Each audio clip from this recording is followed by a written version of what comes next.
Well, here we are, the 21st day of January 2009. We're now 24 hours into our great new furor, literally a coronation. Even mainstream media was calling it a royal coronation, and that Obama somehow was king, savior of the world. I mean, they're even using terms like that. A one-term, less than one-term senator.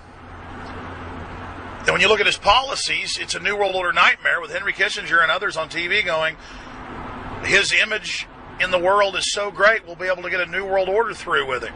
And then if you look at what a New World Order is, it's really bad. So here I am doing a number 5 audio blog from the car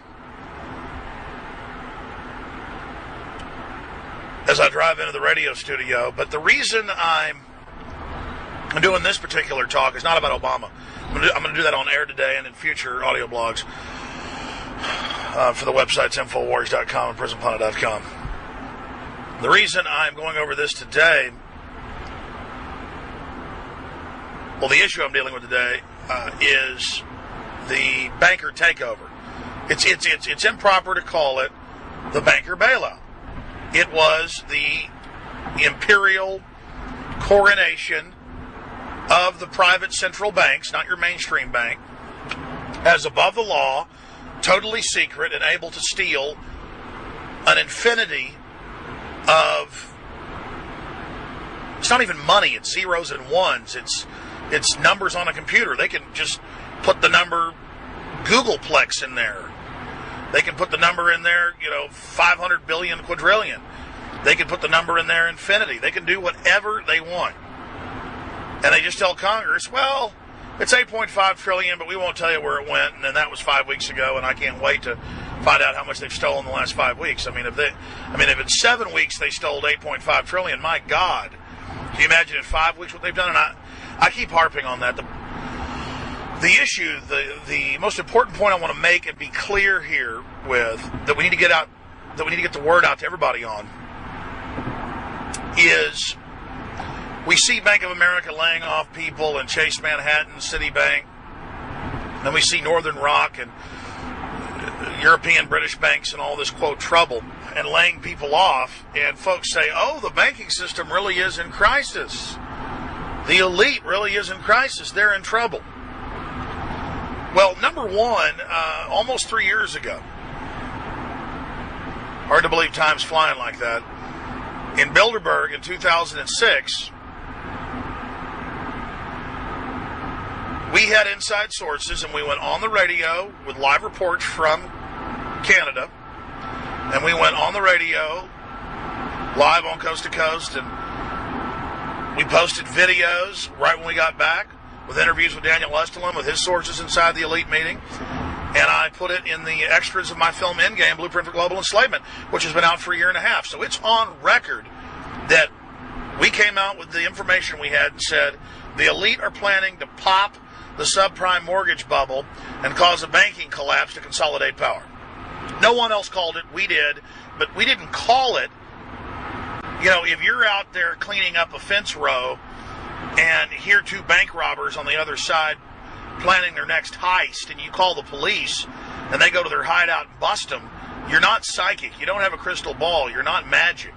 You were sitting on the other side of the fence row and overheard them talking about their next bank robbery and where their hideout was with the loot. Same thing here.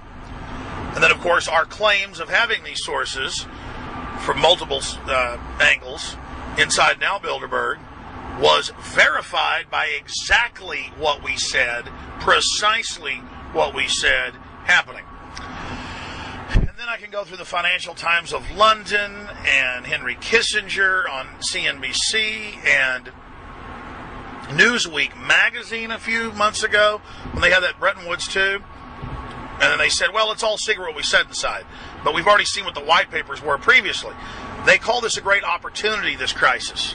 When you read deeper into their own publications, and even some mainstream publications, they admit, oh, the super banks or the private shareholders in the private central banks, they're going to consolidate the majority of the thousands of independent banks and institutions and insurance companies that the central banks themselves loaned money to.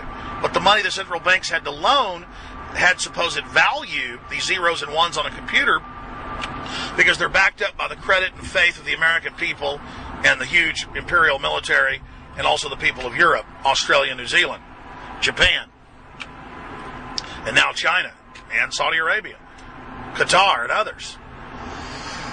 So this is a massive war. This is a massive economic war against the nouveau riche, new elite, a war between even mega elites. And through the crisis they create, while they're consolidating, they scare the public into submission to saying, okay, we'll do whatever you say, just fix the problems, just get me some jobs, make sure the terrorists don't get me, keep me safe. And so that's it. I'm seeing some of the public, and I'm getting some emails going, well, Alex, if the banks are engineering this, why are the banks announcing that they've had profit loss? Well, number one, Hollywood movie production companies hardly ever announce that they've made a profit. They pay their executives, they pay their shareholders, their dividends. They create new dummy corporations all the time.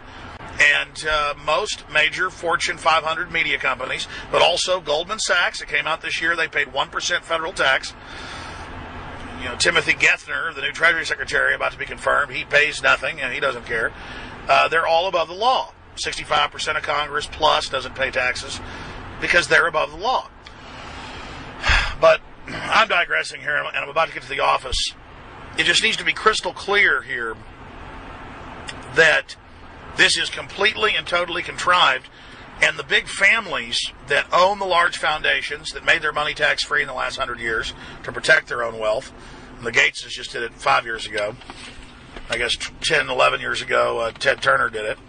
And if you look at the paperwork carefully, you notice that he funds the UN the $1.5 billion he's given so far off the interest on his multi-billion-dollar trust, which is a charitable trust. So you hear in the media owned by him, and on the cover of Time magazine,